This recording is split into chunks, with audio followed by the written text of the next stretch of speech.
Income है $1,28,000, जो कि अमेरिका, सिंगापुर और इवन पड़ोसी अरब ममालिक जैसे कि यूएई और सऊदी अरेबिया वगैरह से भी कहीं ज्यादा है। चंद साल पीछे चले जाएं तो कतर सिर्फ एक तपता हुआ सहरा था जिसमें गुर्बत, भूख और बोरियत के अलावा कुछ नहीं था। तो फिर ये इतनी बड़ी ट्रांसफॉर्मेशन कैसे हुई? जो देश सारे अरब कंट्रीज में से सबसे गरीब था, आज दुनिया का अमीर तरीन देश कैसे बन गया? इसके पीछे एक बहुत ही इंटरेस्टिंग कहानी है और ये कहानी बाकी सारे अरब कंट्रीज की कहानी से मुख्तलिफ है। 1940 में कतर में सबसे पहली ऑयल फील्ड डिस्कवर हुई। 1960 तक कतर में तेल की खोज और जमीन से निकालने का काम उरूज पे था और कतर के हालात आहिस्ता आहिस्ता बदलना शुरू हो चुके थे, मगर अभी भी कोई बहुत ज्यादा तब्दीली नहीं आई थी। लेकिन फिर 1970 में शेल ऑयल कंपनी ने इस कंट्री का सबसे बड़ा खजाना दरियाफ्त कर लिया, नॉर्थ फील्ड, दुनिया की सबसे बड़ी नेचुरल गैस फील्ड। लेकिन उस जमाने में गैस कोई बहुत ज्यादा प्रॉफिटेबल नहीं थी और उसकी वजह ये थी कि गैस को सिर्फ पाइपलाइंस के जरिए ही दूसरी जगह भेजा जा सकता था और कतर गैस इस्तेमाल करने वाले देशों से इतना दूर था कि वहाँ तक पाइपलाइन पहुँचाना तकरीबन नामुमकिन था।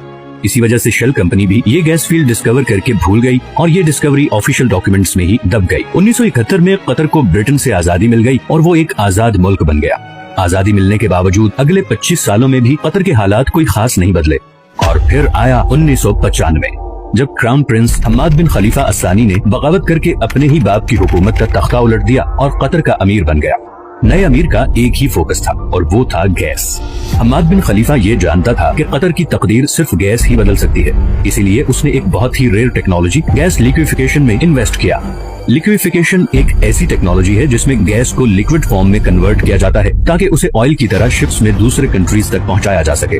इस सारे प्रोसेस में गैस को 161 डिग्री पे ठंडा रखना पड़ता है। इसी प्रोसेस पे कतर ने सारी इन्वेस्टमेंट कर दी और आज वो LNG का सबसे बड़ा एक्सपोर्टर है। कतर से गैस इंपोर्ट करने वाले कंट्रीज में Japan, India, China, south Korea और स्पेन शामिल हैं। इस तरह बिलियंस ऑफ डॉलर्स कतर में आना शुरू हो गए।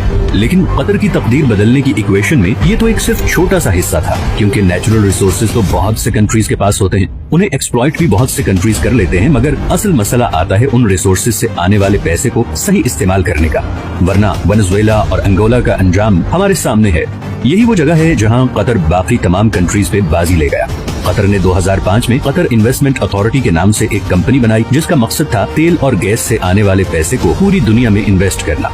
और इसीलिए आज दुनिया के हर बड़े मुल्क और हर बड़ी कंपनी में आपको कतर इन्वेस्टमेंट नजर आएगी, चाहे वो लंदन के बड़े होटल्स, ऑफिसेज और अपार्टमेंट बिल्डिंग्स हों, अमेरिका के बड़े बड़े ऑफिसेज हों, या फिर मल्टीनेशनल्स जैसे कि Volkswagen, Barclays bank, Shell, Tiffany and co, या फिर रॉसनेट, रशिया की सबसे बड़ी ऑयल कंपनी।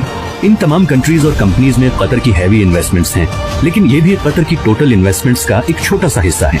इसके अलावा Qatar billions of dollars roads, airports, research centres और फाइनेंशियल सेंटर्स वगैरह पे लगा चुका है। इवन के अभी फीफा वर्ल्ड कप, जो कि शायद दुनिया में स्पोर्ट्स का सबसे बड़ा इवेंट है, वो भी कतर में ही हो रहा है, क्योंकि ऐसे state of the art stadiums पूरे अरब में सिर्फ कतर के पास ही हैं। इन सारी इन्वेस्टमेंट्स का मकसद है ऑयल और गैस के अल्टरनेटिव इनकम सोर्सेज क्रिएट करना। अब ये तो थी कतर की इकोनॉमिक साइड। दूसरी तरफ इंटरनेशनल पॉलिटिकल इन्फ्लुएंस हासिल करने के लिए कतर ने दुनिया का सबसे बड़ा अरब मीडिया नेटवर्क शुरू किया, जिसे आज हम अल जजीरा के नाम से जानते हैं। असल में बहुत सालों तक कतर सऊदी अरब के कंट्रोल में था और नया अमीर खलीफा बिन हम्माद ये अच्छी तरह जानता था कि अगर कतर ने दुनिया में एक मकाम बनाना है तो उसके लिए उसकी एक अलग से पहचान बहुत जरूरी है। पूरी दुनिया तक कतर की आवाज और उसका नैरेटिव पहुंचाने में अल जजीरा ने एक बहुत जबरदस्त रोल प्ले किया है। 2010 की अरब स्प्रिंग के दौरान भी अल जजीरा वो वाहिद चैनल था जिसने प्रोटेस्ट को ऑनर किया था और इसकी वजह से सऊदी अरब और दूसरे कंट्रीज से इसे जबरदस्त क्रिटिसिज्म का सामना भी करना पड़ा। अल जजीरा का इन्फ्लुएंस इतना ज्यादा है कि 2017 में जब सब अरब कंट्रीज ने कतर का बाइकआउट किया था तो उसको खत्म करने के लिए जो सबसे पहली डिमांड रखी गई वो थी अल जजीरा को बैन करना। सऊदी अरब और यूएई में तो अल जजीरा 2017 से अब तक बैंड ही है। कतर का बाइकआउट एक मुकम्मल फेलियर था और इसकी सबसे पहली वजह तो ये थी कि सऊदी अरब को इस बाइकआउट में सारे अरब कंट्रीज की सपोर्ट हासिल नहीं थी। इवन कुवैत और ओमान भी इस बाइकआउट का हिस्सा नहीं बने।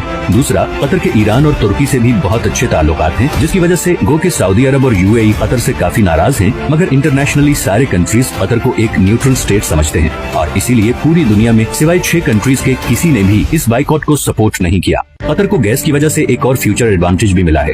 ऑयल के बारे में तो बहुत से एक्सपर्ट्स कहते हैं कि 2030 नहीं तो मैक्सिमम 2040 तक वो इलेक्ट्रिसिटी से रिप्लेस हो जाएगा, मगर गैस के बारे में ऐसी कोई प्रेडिक्शन नहीं, बल्कि उल्टा गैस की डिमांड मुसलसल बढ़ती जा रही है। अभी रिसेंट रशियन यूक्रेन वॉर में रशिया की जानिब से गैस पाइपलाइन की ब्लॉकेज के बाद कतर गैस की डिमांड 10 गुना बढ़ गई है, क्योंकि अब यूरोपियन कंट्रीज भी गैस के लिए कतर से राबता कर रहे हैं और ये डील कतर को और अमीर बना देगी।